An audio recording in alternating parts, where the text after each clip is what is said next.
Ay, magandang hapon po naman sa inyo lahat, mga kakontrapunto. Alas 2 na naman po ng hapon, tulad ng dati. Ito magtipon-tipon na naman tayo.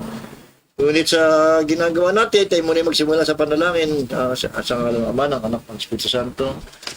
Ama namin sa langit, Panginoon, salamat po sa pagkakataon ito na binigyan mo ako ng pagkakataon makarating dito ng ligtas, magandang weather.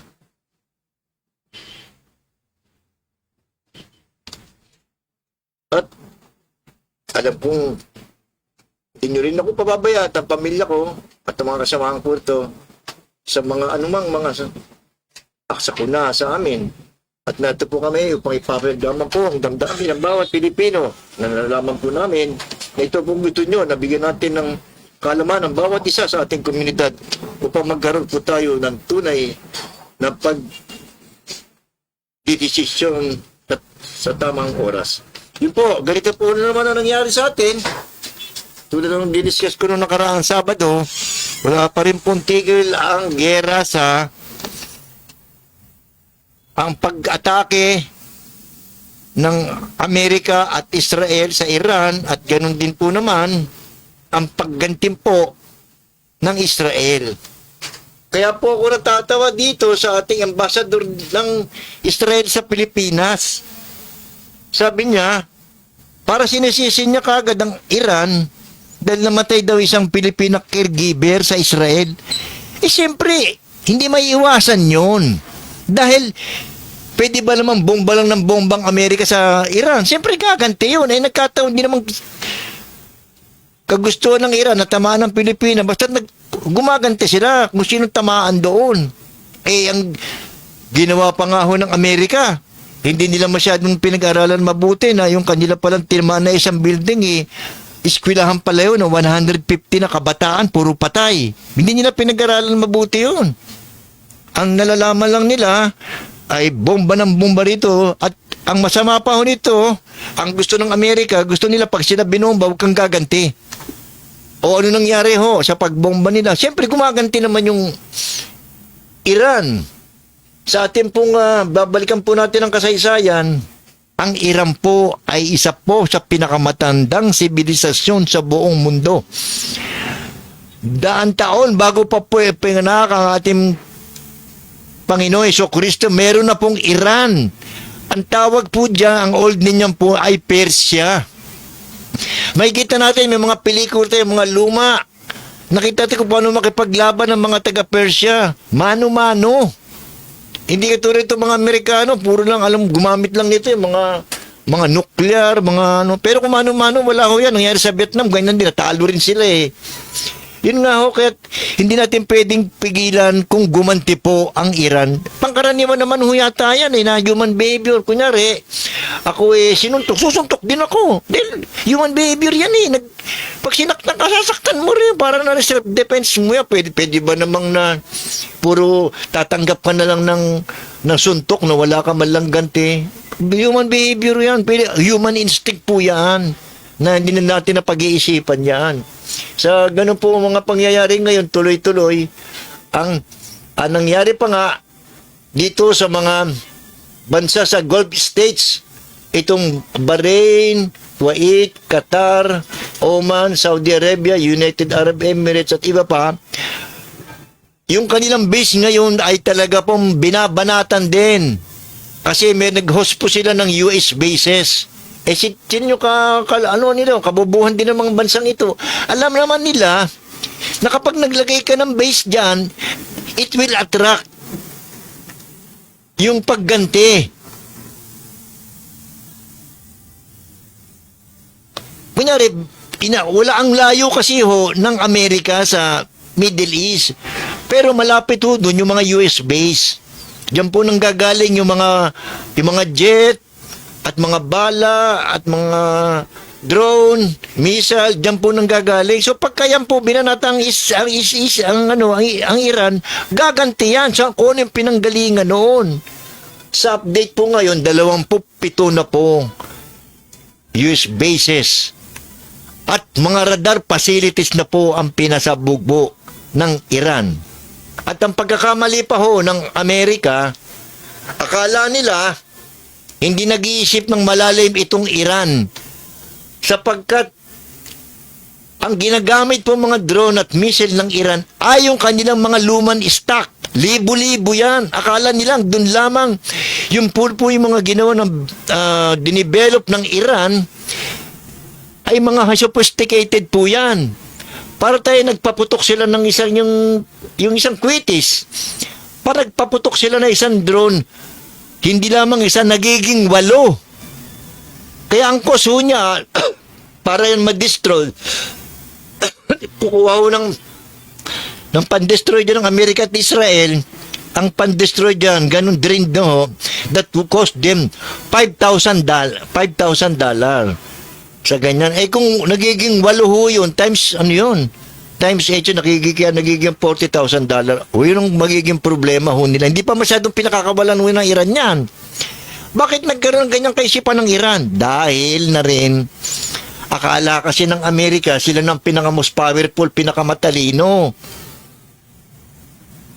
Siyempre, sa geological politics po, meron po yung makikipag-alyansa yan. Nakikipag-alyansa po ang Iran sa China at sa Russia.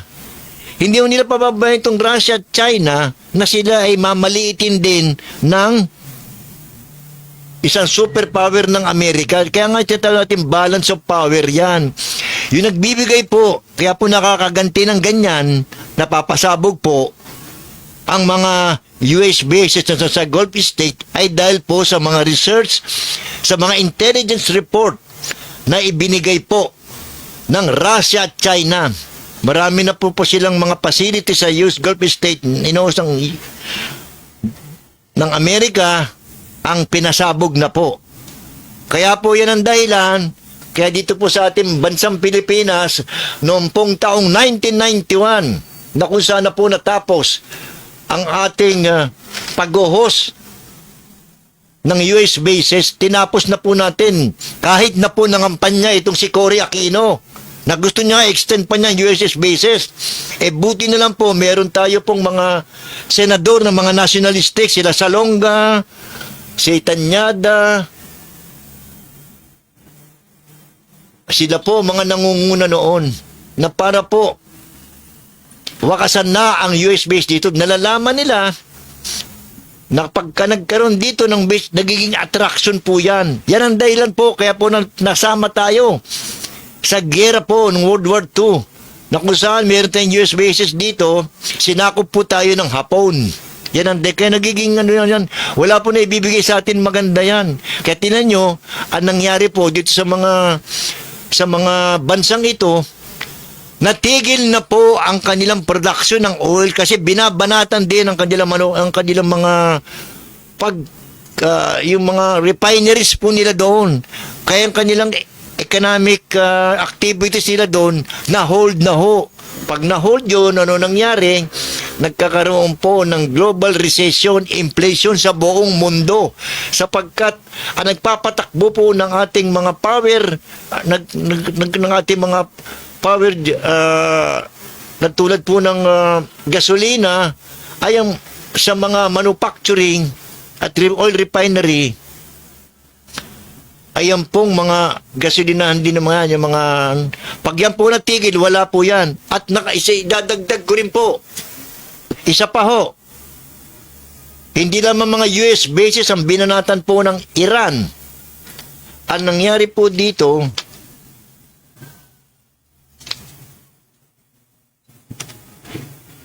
meron po dyan tinatawag tayo sa malaki, may karagatan po. Alam po naman ang ating pong mundo, 2/3 po riyan ay karagatan, 1/3 lang po ang kalupaan. Diyan po meron pong tinatawag tayong Strait of Hormuz, na kung saan yan po ay malapit, nasa teritoryo po yan ng Iran at Oman. Mga around 3, hindi ko lang malaman kung 300 kilometers lang ang laki nito. 20% po ng supply ng langis ay diyan po dumadaan So nagkakaroon po tayo ng kakulangan ng 20% sa world oil demand. Naihinto po. Kaya ganito po yan, na nag-aaral tayo naman po, nalalaman natin po sa economics, tinatawag nating sa law of supply and demand. Pagka malaki ang demand, o hindi masyadong malaki ang demand, pareho pa lang. Pero walang galaw ang supply, doon po nagkikreate ang pagtaas ng langis na ngayon po ay ating nararamdaman. Yan po nagpadagdag. So tigil na po ang oil refinery nitong mga sinabi ko mga Gulf state na minention ko kanina. At nagkaroon pa po itong sa Strait of Hormuz na saan po dumadaan ang gasolina, petrochemical, at ang liquefied natural gas na pang natin po, pang sa mga panluto natin sa ating mga kalan. Diyan din po nang gagaling, mga 20% din nyo yan. O more than pa. Akala kasi ng Amerika, kaya nilang kontrolin ang Hormuz eh. Kakamaliw sila sapagkat yung pinakamalaki nilang US fleet, yung Washington, hindi ko lang alam kung Washington ba o Abraham Lincoln, yung pinakamalaki nilang fleet yan. May padang panggera pa. Hindi po makadaan dyan. Sabi nila lahat daw ng barko dadaan dyan, i-cover ng kanilang Navy at mga barko nila. Hindi po, sapagkat wala pong mga insurance company ang tumatanggap ng pag-cover po ng insurance na yan, kaya wala maglalakas loob. Sapagkat 2 barko na po nagkakarga po ng gasolina, ang pinabagsak na po riyan. Kaya akala kasi itong mga Amerikanong ito, lalo to si Trump na to, akala niya kaya niya yun. Ano magagawa niya? Nakanganga sila ngayon. Sa Strait of Hormuz, hindi nila kaya buksan yan. Hindi nila kaya buksan yan. Yung Strait of Hormuz na yan. Kaya ngayon, sa aking nababasa, sa mga international news, para sa kanilang analysis ng mga political columnists, parang gusto na pong wakasan ni Trump. Pero wala rin siyang magagawa sapagkat hindi niya alam kung paano ang pagwakas nito kasi wala silang exit plan ng Israel. Itong Israel na to eh. Ito isa sa pinaka ito rin ang isa sa mga nagpapagulo ng mundo eh. Naturingan pang kababayan ni Kristo. Kayo nga nagpapatay kay Kristo eh. Kayo nagpa-condemn kay Kristo eh. Sinabi nyo kay Pilato, tinanong ni Pilato, sino ang ilalabas? Si Barabas. Paano si Kristo? Ipatayin! Tinan nyo, yan ang mga kagalito. Kaya kung kano sa mga Israelites nito eh. Kayo mga Hudyo kayo. Nakalagay pa naman sa Biblia. Sabi doon, Abraham, sabi ng Panginoon Diyos, hindi ko naman po hindi po ako nagdadagdag, kinokot ko lang at sinasabi ko naman, nilalaman sa Bible. At sinasabi doon, Abraham, ikaw gagawin kong makapangyarihan sa lahat ng bansa. At ang lahat ng lumaban sa iyo, madudurog sa akin. Ano nangyari? Nung before ng World War I, World War II, between noon, 6 na milyong mga Hudyo pinapatay ni Hitler. Bansang Germany, ano nangyari sa Germany? Maunlad pa rin. Makinig, ko lang ina-analyze ko lang mga bagay na yan. Ina-analyze ko lang, sabi niyo, pababagsak kayo, elite. Kayo, Israel, iwanan kayo ng Amerika, bagsak na kayo eh. Malakas lang ang loob niyo kasi hawak pa kayo ng Amerika, mag-isa kayo. Ubra kayo sa Iran, hindi kayo ubra. Alam niyo, ang labanan ng Israel at nitong nitong Iran napakalalim ho yan. Ang niya na lupa. Ang pinagsimulan nila at ito naman mga Britain gusto bigyan ng sariling lupa, nagkaroon na po diyan na po nagsimula ang walang katapusang away na perpetual na yata ito. Wala nang katapusan ito, ang gerang ito, pagkat lupa ito eh. Kayo nga naman ang agawan ng lupa. Kaya walang katapusan sa minana sa kanilang mga ninuno. So yun po, ganun nangyari. Kaya ngayon, pag tayo pupunta sa mga gasolinahan, ano nangyari? Ang tataas na po ng ng mga presyo. Baka raw umabot pa ng 200 ng per barrel. Naku po, Panginoon ko. At masyado pong apektado ang bansang Pilipinas sapagkat ang nagpapatakbo po ng ating mga manufacturing dito ay gasolina. Yan po ang ating nag-ano sa atin. Ano nangyari ngayon? Ang dami na po rin mga opisina, karamihan mga government offices, 4 days work na lang po ang kanilang ginagawa ngayon. Ganyan po ang pangyayari. Nakakaawa kasi itong mga Amerikanong ito, sa pangunguna itong si Raulong si Donald Trump, nakipaggera, pero hindi naman silang apektado. Sana kung makipaggera kayo, kayong tatamahan. Kami mga Pilipino, isa sa mga bansa't tinamaan yan Kami nakakaawa Wala kami kinalaman sa labanan ninyo, ba't kami apektado dyan? Kami nga, nahirapan nga kami mabuhay, lalong-lalo na yung mga daily worker, magkano lang kinikita niyan. Tapag tumaas ang ang gasolina, di taas din dyan ang presyo ng mga pagkain. Karamihan sa mga daily wage worker, 70% ng kanilang kinikita sa pagkain po napupunta. Sa pagtaas niyan, lalong tataas na naman. Alam ko po yan, sapagkat ako namamalengke sa amin Alam ko po mga presyohan, ako'y napapaaray na.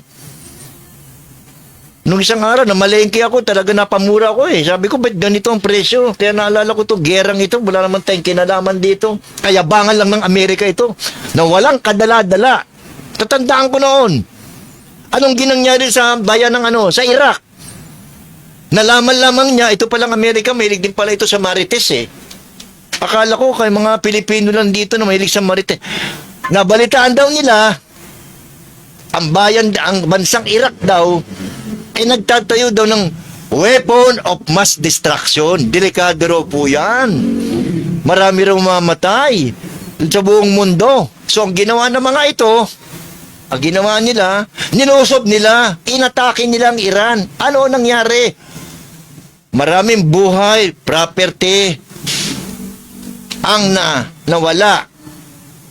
Tapos, malaman-laman nila matapos mawasak ang Iraq, wala pala.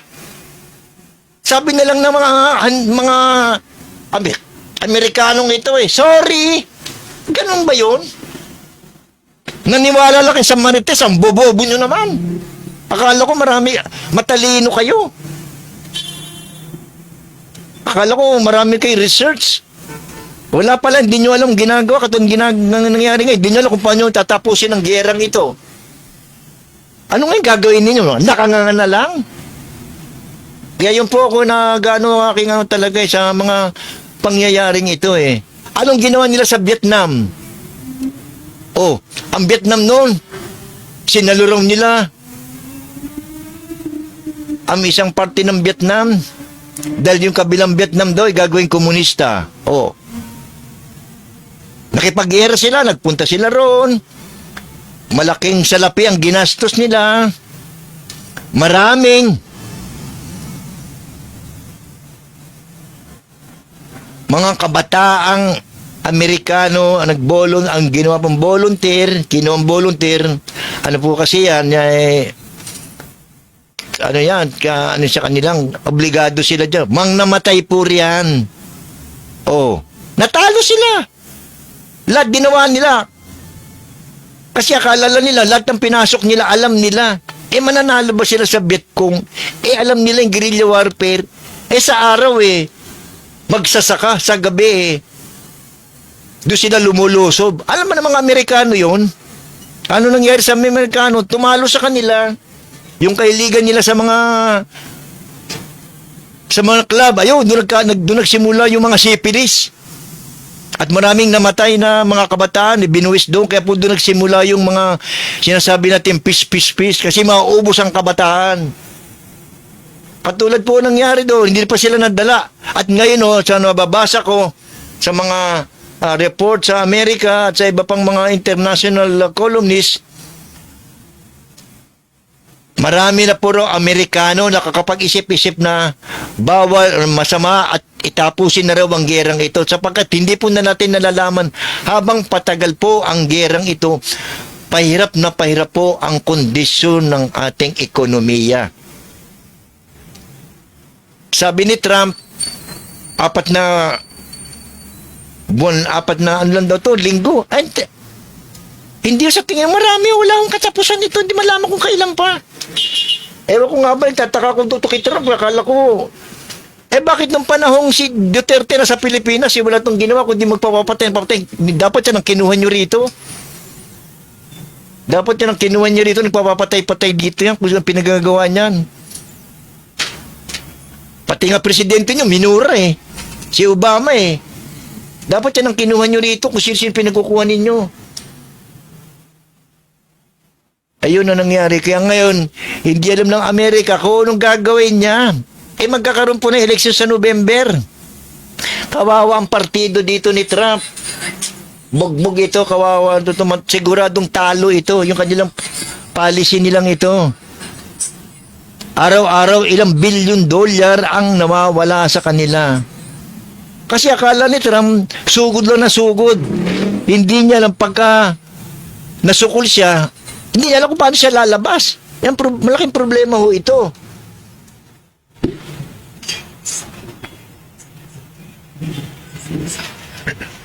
Nakikipag-usap daw sila, ang Amerika, sa dalawang bansa na neutral para daw tapusin ang gerang ito, kausapin ng Iran. Anak ng tinatokwa. Ano, puro bobo ba ang taga-Iran niya pagkatapos mong bombahin mamatay ang kanilang leader, mamatay ng 150 mga kabataan, biglang sasabihin, tama na ang gera. Ano ba yun? Ganun-ganun lang ba yun? Siyempre gagadi alam ng Iran kung paano paggandi sa sa Amerika, ang tinatawag natin war of attrition. Hindi ka lumalaban sa Amerika ng pwersa sa pwersa dahil mahihirapan ka. Ang ginagamit po ng Amerika ngayon sa pagkakaroon ng mga scarcity ng oil, tinatamaan ng buong mundo, kaya ang sisi sa Amerika. Alam nila hindi sila mananalo. Dahil ang laki ng budget ng Amerika sa kanilang defense, $780 billion yearly. Paano mo lalabanan nila yan? Kaya ngayon, sabi nila, kumbaga sa kahit maliit daw ang isang nakakapuwing diw naman. Tama siguro salitang yun. Kahit maliit. At isa pa rin po, may nabasa ako yung sa isang Greek philosopher. Na si Euripides. Alam niyo po, yung mga sinasabi nito, ng mga panahon po, sa nauna pa, yung mga kanila sinasabi, nagkakatotoo ho. Ano sinabi niya? To whom God wish to destroy, they shall make him mad. Ibig sabihin, pag ikaw ay nainis sa'yo at pababagsakin ka ng Diyos, hindi po ito yung Diyos natin sa langit, ha? Gods po ito, mga gods ito sa Greek mythology ho yan. Yung mga Diyos nila doon, gods. Kasi hindi po ito hango sa Bible, ito po ay sa Greek literature.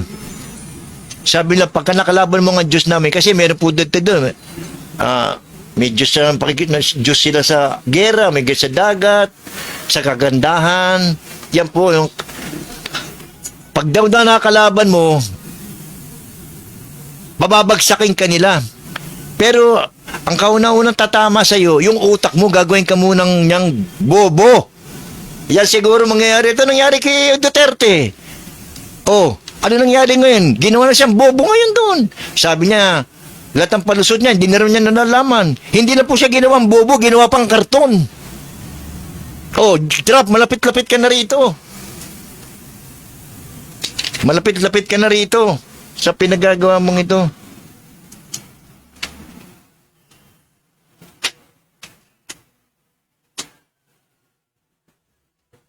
Kaya yun ang problema po nila. Hindi po nila alam kung nila po nila tatapusin ang gerang ito na walang katapusan. Walang sino man ang makakapagsabi ni hula. Anong pagbabasihan nila? Nasaktan yung isang bansa, namatayan ng leader, namatayan ng mga sibilyan, mga kabataan, na-destroy ang kanilang mga defense facility, oil refinery, pagkatapos sabihin nyo, sorry. Kaya nakatingin sa Amerika ngayon ang buong mundo, ano bang kagagawa itong pinagagawa mo, Trump? Sabi ko nga ito mga Amerikano, bakit binoto pa isang bobong katulad nito? Sa computer nga, sabi ko, garbage in, garbage out. Kayo nagbulong sa bobo, naglagay sa bobo yan, tayo kayo na nahihirapan, lalong-lalo na, awang-awa na ako dito sa bayan namin sa Pilipinas. Nakakaawa mga tao rito. Ni walang kasalanan. Kami naging collateral damage. So, yun po ang mga pangyayari. Kaya, hindi ko alam kung kailan matatapos ito. Wala makakapagsabi. Basta ang pagkakaalam ko, ang Iran yan po ang tinatawag natin na Persia noon. Manood po kayo ng mga lumang pelikula. Yung mga The King of Persia, kung makapaglaban sila, mano-mano. Bago pa ipanganak si Kristo, 2,000 taon muna bago pinanganak si Kristo, meron ng sibilisasyon. Alam na nila. Resilience na sila sa paggigiyera. Itong Amerika, dito lang sumilang yan Dito lang yan, mga lumang bagong sibilisasyon lang yan Kaya ang problema nila, hindi nila alam ang kanilang pinanggalingan. Hindi basta-basta bibigay ang mga Iranian. Tandaan nyo yan. So yun po. At ngayon naman po, mapunta naman tayo dito po sa isang issue na ngayon ay nasaksihan natin. Ito pong naging palitan ng maanghang na salita nitong si Senator Lacson, Pampiluping Lacson, at itong si Dante Marcoleta. Siguro, napiko na yata siguro si Senator Ping Lacson sa ginawang mga privilege speech nitong si Marcoleta. Siyempre, tao rin naman yung tulad sinasanggit ko, human behavior, nasaktang gaganti rin. So, gumawa po ng privilege speech si Senator Lacson.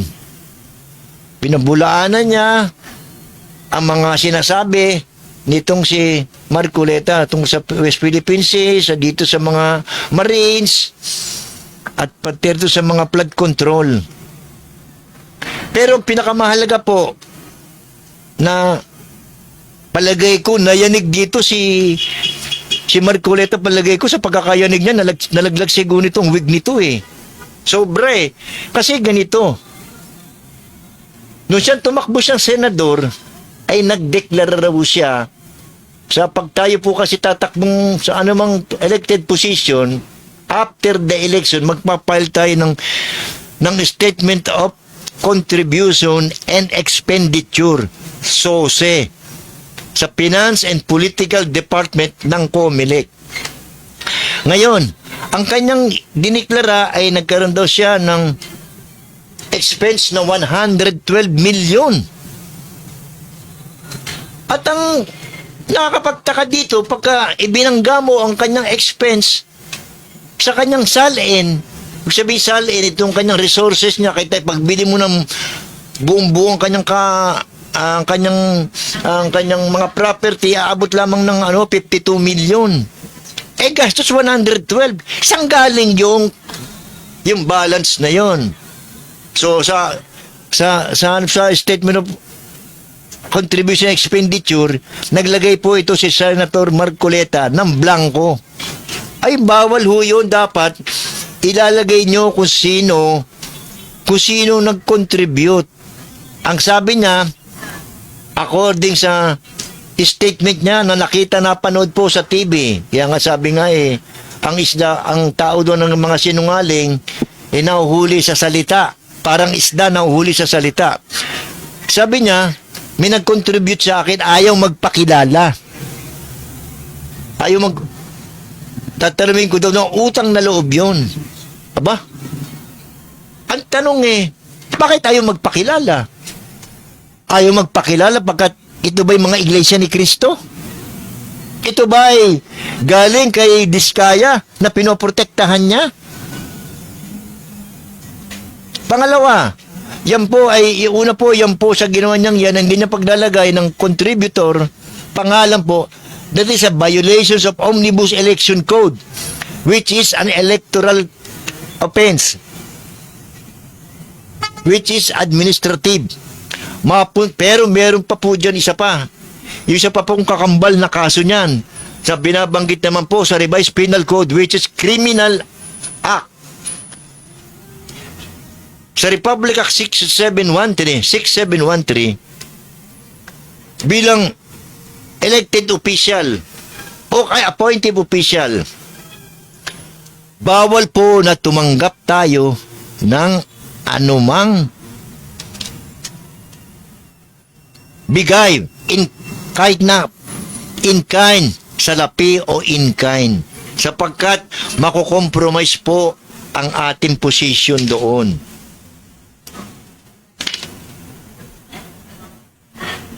Siguro sa pagkakapi ko ni Senator Ping Lacson na hindi ko rin masisisi, binanggit niya pati ang Comelec dito tinamaan. Dapat naman. Sapagkat 4 na buwan na yata yan. Hanggang ngayon wala pa silang desisyon. Ang nakikita ko sa mga nababasa ko, baka raw may pressure nga raw Iglesia ni Cristo rito. Pinipressure sila. 4 na buwan titingnan nyo lang, babasahin nyo lang yung sinasabi sa batas at ang explanation ni Marcoleta at nagbigay na siya ng kanyang counter affidavit. Hindi mo pa makagawa ngayon. George Garcia, mga Comelec, hindi pa kayo makagawa. Simpleng-simple lang yan. Baka maulit na naman nangyari dyan kay dating Senate President Tis Escudero, nagkaroon siya ng 30 million na contribution kay Lubiano. Nakalusot kayo doon kasi wala doon naghabol. Pero ngayon mahirapan kayo sapagkat si Ping Lacson na mismo ang nagsasalita at hindi nyo pwede itong bigyan ng atensyon sapagkat ito po ay kalat na sa social media at sa mga balita. Kailangan ninyong sagutin yan. Ano na ba ang nangyari sa investigasyon ninyo? Ano na naman yan? Mr. George Garcia, kayo pa naman nagpapatapad ng mga alituntunin tungkol sa ating halalan, which is an independent. Hindi kayo makagawa. Hindi kayo makapaggawa ng report. Nag-file na mo ng counter affidavit. Kasi binigyan na siya ng show cause order. Nagpaliwanag na si Marcoleta. Bakit hanggang ngayon wala pang desisyon? Anong dahilan? Yan ang sinisigaw ngayon. At marami pong sumusubaybay tulad po ng inyong lingkod. Alam po ninyo, gusto kong malaman ang katotohanan diyan. Ito kasi si Marcoleta bagong pasok lang sa Senado, akala mo kung sino na Sana bago mo gumalaw katulad ni Trump, tingnan ninyo ang magiging consequence. Hindi lang puro atake ng atake. Dapat malaman ano ba mangyayari kapag ginawa ko ito. Anong common sense lang naman yan Akala nyo kasi makapangyarihan kayo, Donald Trump at ni Marcoleta, akala nyo kaya nyong gawin na walang consequence yan for every, sabi nga nun, meron nga tayong tinatawag dyan sa science, sa theory of relativity. For every action, meron sa corresponding action. Pag meron kang ginawa, meron talagang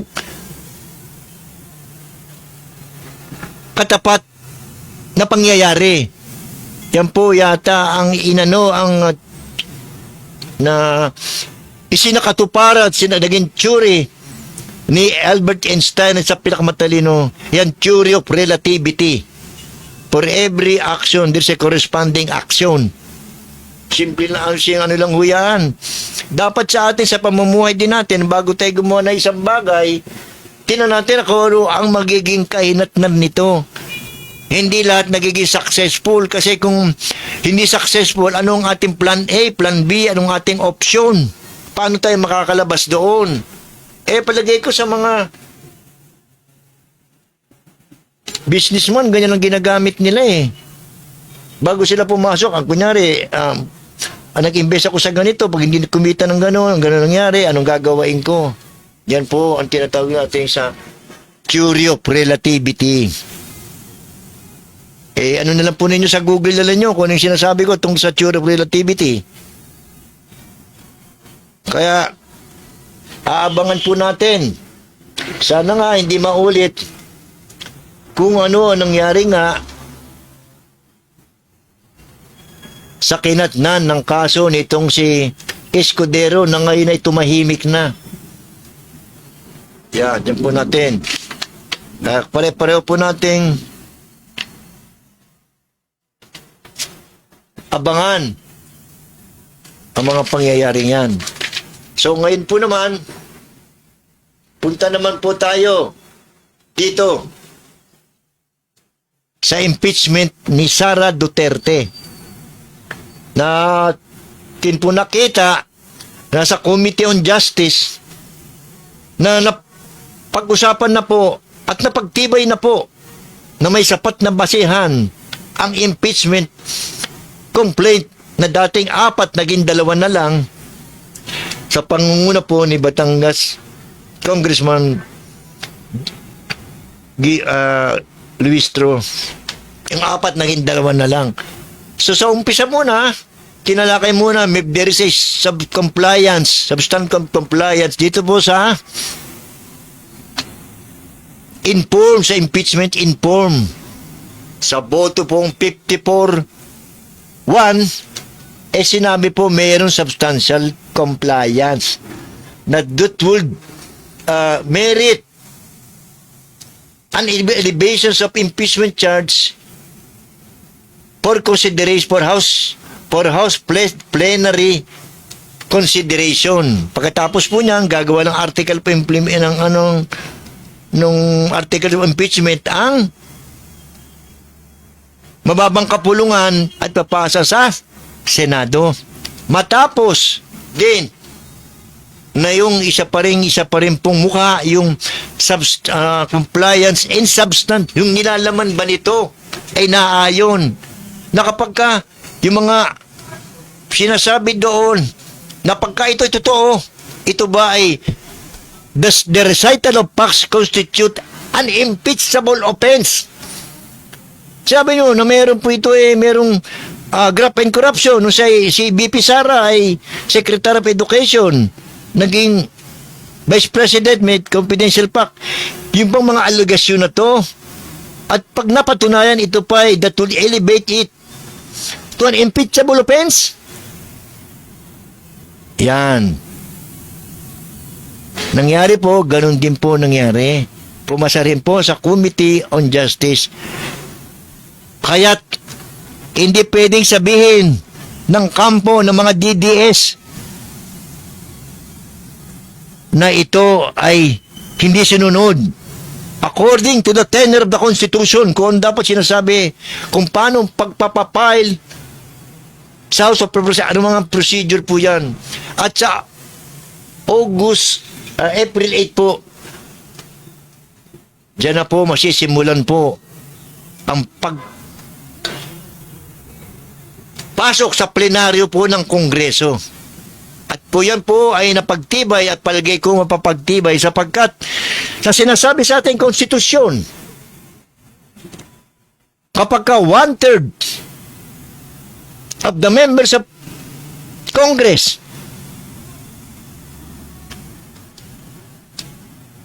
is supported May 106 congressman kasi ang ating pong kongreso ngayon ay kinapapalooban po ng 318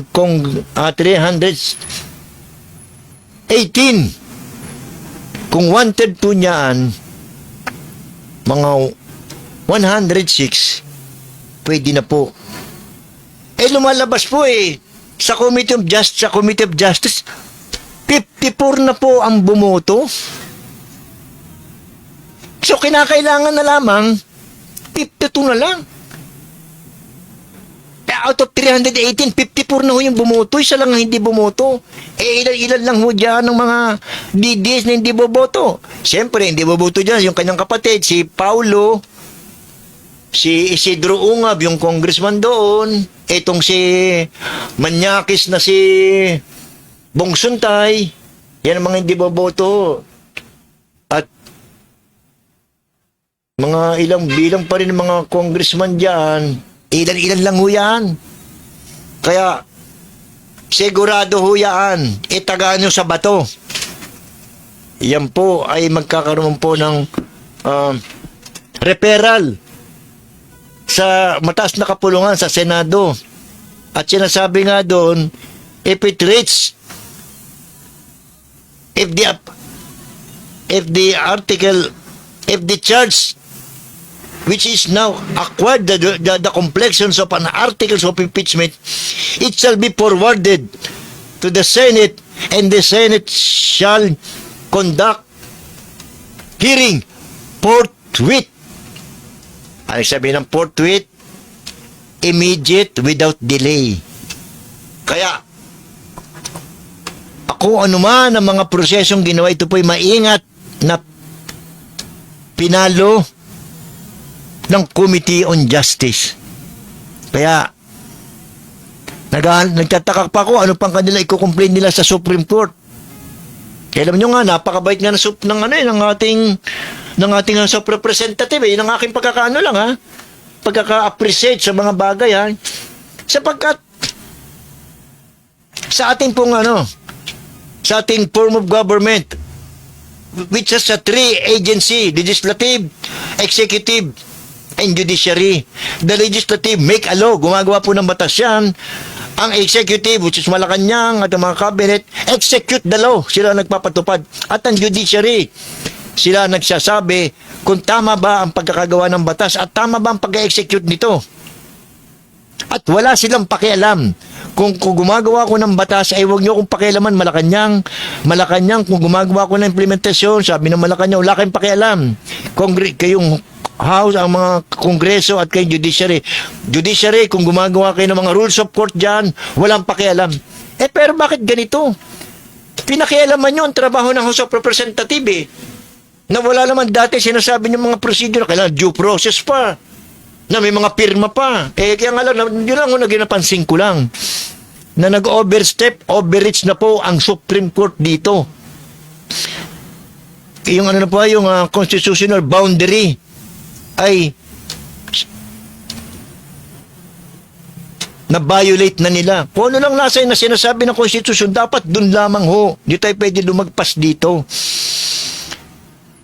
Separation, tinatawag natin separation sa power yan. So ngayon, nakakasabik dito, pag ito po ay magkaroon na ng hearing. At sinasabi din po,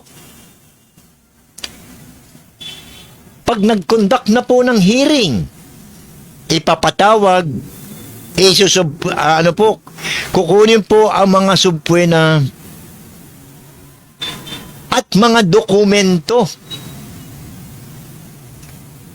Papasubpoena po ang mga tao at mga dokumento.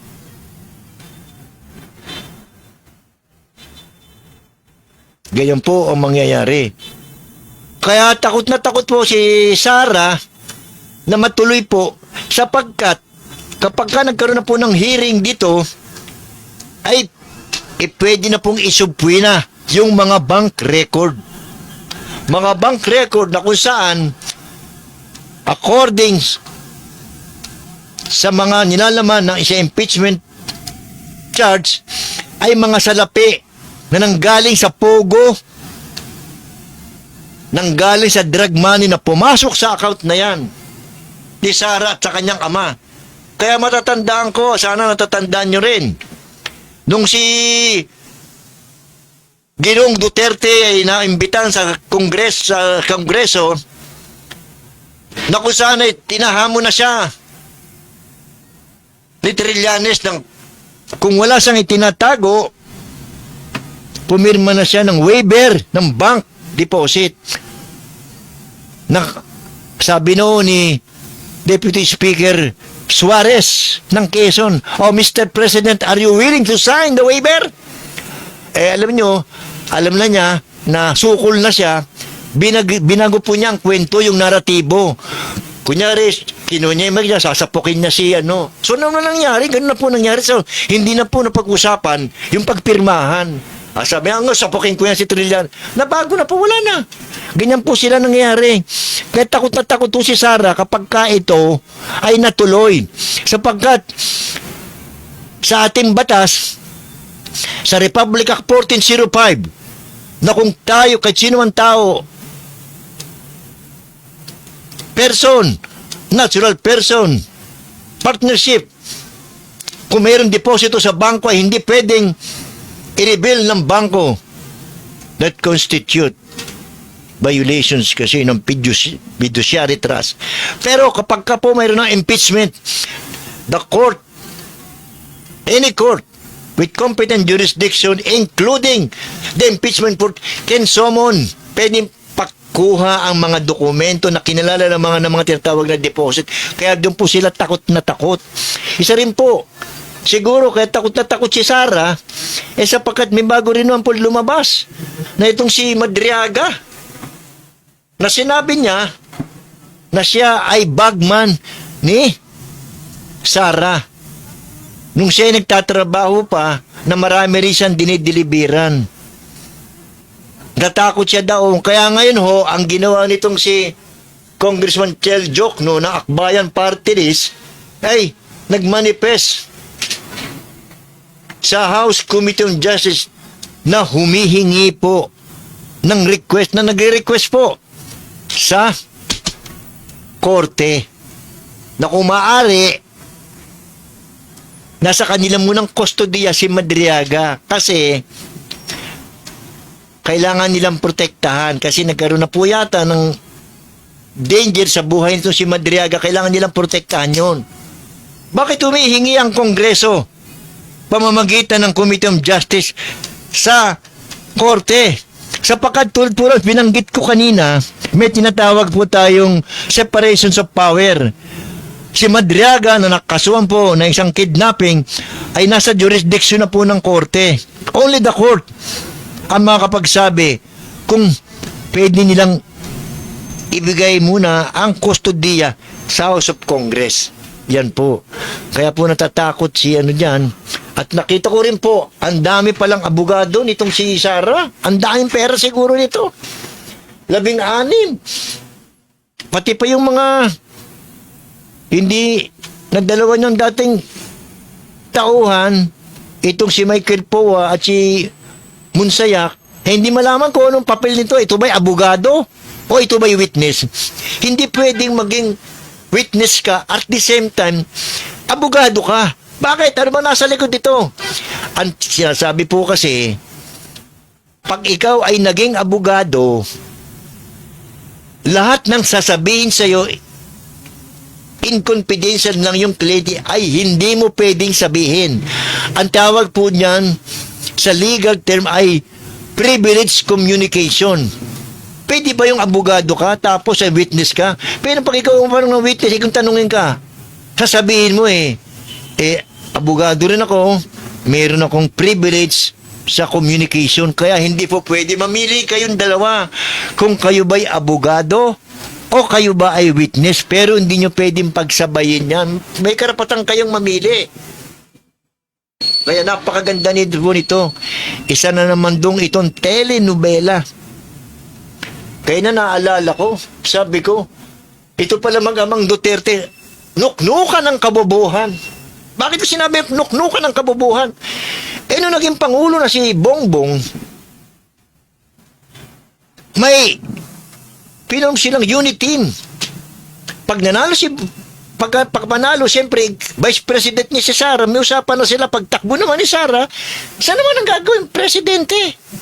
Siya naman ang papangakuan para tulungan ng Pangulo, sapagkat ang Pangulo po ay napakalaki po ng resources niyan. Political machinery niyan. Hawak po niya ng mga local government. Napaka-powerful po ng Pangulo. Kung tumahimik lang ho ito mag-amang ito si Duterte rin. Noon sinabi nito ni Pangulong Marcos nung hindi pa siya binabanatan nitong si Duterte. Sabi niya, hindi ko ibibigay ang kustodiya sa ICC nitong si Duterte. Ang ginawa nitong si Duterte, imbis na tumahimik, pinagbabanatan si Bongbong. Ano sabi niya? Bobo! Mahina ka! Drug addict ka! May pulburong ka pa!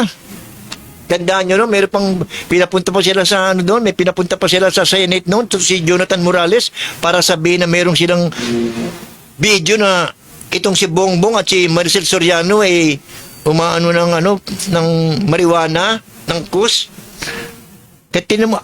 Siyempre ho, si Bongbong tulad natin, may tao lang tayo. Tulad natin para tayong bansang Iran.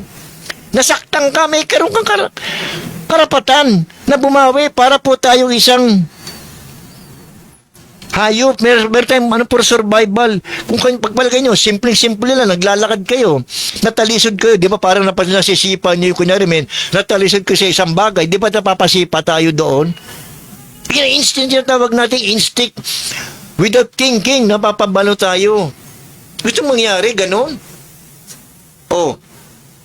Kaya nung nilabas po ng International Criminal Court po ang warrant, ibinigay sa Interpol, of which the Philippines is a member na. Tinulungan din tayo katulad ng pagkuha natin kay Tebes. Natatandaan nyo, itong si Tebes na congressman ng Negros Occidental na kasong pinabaril niya ito si Governor Digamo sa Negros, nagtago po sa Timor-Leste. Ang ginawa po ng ating Pangulo ng ating bansa through the Department of Foreign Affairs, nakipagkaroon po ng pakikipag-usap sa bansang Timor-Leste. Kaya po napauwi ito. So nakisama po sa atin ang Interpol. Tapos ngayon nga naman po, ang Interpol po naman ang inutusan at binigyan ng kapangyarihan ng International Criminal Court para hulihin itong si Duterte. So ano masama doon? Sabi doon, sinurrender daw natin itong si Pangulo. Hindi po, sabi nila, kidnapping. Balad po yung arrest. At sinasabi po sa Rome Statute na kapag ka meron ng tribunal na nagsimula, when you say tribunal, it means it covers International Criminal Court. Baka meron tayong treaty sa International Criminal Court na binding puro sa atin. At the time na bago tayo umalis, covered po tayo. At sinasabi po dyan, kapag ka ikaw at member, kailangan ka makipag-cooperate. Meron kang residual obligation. Nakipag 2018, pero after 1 year pa ang epekto yan, 2019, kaya cover pa ho tayo. At sinasabi rin doon, pagka merong nasimulan na, pwede na pong ibigay natin, isurrender natin ang sovereignty at patuloy na po natin itong ibigay sa International Criminal Court. Imagine ninyo, kung dito po ginawa, ang paglilitis niyan, palagay nyo ba? Magkakaroon maakusahan niya, makukunbik yan si Duterte. Magpakahirap po. Magpakatao tayo. Buksan natin ang mata. Sapagkat they possess power pa rin. At resources. Meron pa rin silang tanggapin na natin during that time na si Rodrigo Duterte, ang Pangulo, ang criminal justice natin dito at ang judicial system natin ay napakahina. Meron ba nag-file ng complaint dyan sa ilang libong namatay? May police report. Walang mapag-nisa ng police report. Wala. At pag ikaw nagreklamo sa police, entertaining ka ba ng police? I-endorse. Nakagawa kunyari ang police na isang police report. Tatanggapin ba ito ng piskalya? Na hawak ng Department of Justice sa mga piskal na under na executive ni Duterte. At si ano pa naman dyan, during that time pa naman, Chief of ang Justice for Secretary dyan, itong si Vitaliano Aguirre. Napansa ka bang pinsang buo ng misis ko, pero wala. Kinakaya ka namin, Vitaliano. At sinasabi ko sa'yo, kasama ka rin. Na pwedeng bigyan ng warrant of arrest. Sapagkat sa less redacted kasama ang pangalan mo as co-conspirator. Ano ibig sabihin ng co-conspirator? Kung ano ang parang conspiracy, kung anong ginawa ng isa, yun na rin ang ginawa ng lahat. 8 kayo. Hindi pa nga lang kayo nag-i-issue ng warrant of arrest, kayong 8, kayong 7 pa, dahil nakapending pa yung confirmation of charges. Depende pa sa ruling ng appellate court ng International Criminal Court. Pero pagka yan, after 2 months, mga May, ay nasabihin na kinonfirm po ang confirmation of charges, pare-pareho na kayo. Sapagkat sinasabi nila doon, hindi nga nagpaputok si Duterte ng baril, wala siyang ginang getalilyo. Pero sa kanyang utos, sa kanyang policy, meron na pong mga structure na dapat gawain. May kanya-kanyang papel na po sila. Itong si Bato, si Aguirre, may kanya-kanya na po silang dapat gawain. Kaya yan ang kanilang pare-pareho na sila. The acts of one is the counsel of all. Co-conspirator. Kaya may makakasama na si Bato sa pagtatago. O nga pala, dito palang 13, nakapag 1 year na pala itong si dating Panggulong, at tawag ko niyan, di Pangulo, Panggulong Duterte. 1 taon na pala sa sahig. Ang wish ko, may you spend the rest of your life doon. Unang-una, paano hindi ako magagalit sa iyo? Panginoon Diyos, minura mo?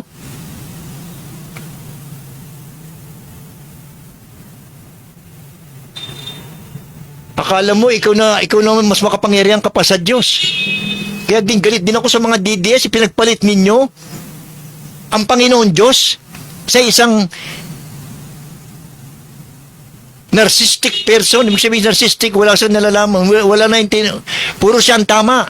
At ang nakakatawa pa ho, nung panahon niya, nung siya ang Pangulo, kung paano niya binastos ang kababaihan.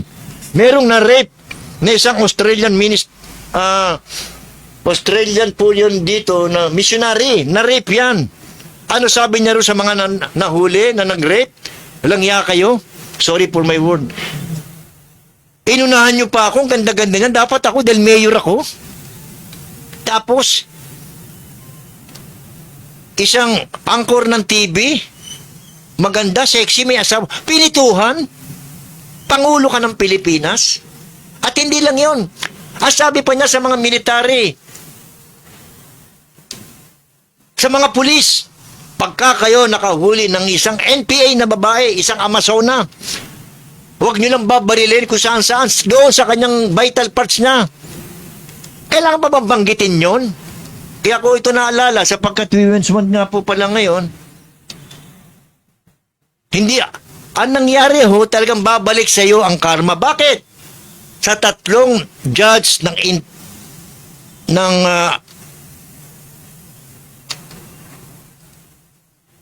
trial chamber, 3 puro babae. Yan ang balik sa iyo, Mr. Panggulong Rodrigo Duterte. Ang gera ninyo, hindi gera ito sa drug, gera ito sa mga mahihirap, sa mga Batang walang kinalaman, hindi nyo binigyan ng hustisya. Buti nga kayo, binigyan kayo ng hustisya. Naroon pa kayo ng hustisya po. Doon pa ho sa Hague. Tapos sinasabi nyo, hindi kayo binigyan ng hustisya. Eh, doon pinagpapapatay na lang ninyo. Paano yung mga isang ina, 3 anak na matay? At yung may may asawa. Eh, meron tayong criminal system tayo dito. May due process tayo. No person shall be deprived of his life and liberty without due process of law. Yan ang sinasabi sa ating konstitusyon. Hindi pwedeng tanggalan ng buhay, ari-arian at integridad ang isang tao na hindi man lang siya binigyan ng pagkakataon na makapagpaliwanag. Ganyan na lang ang ginawa niyo. Basta gusto na lamang niyo pakita niyo sa buong mundo na kayo ay sa drug on war.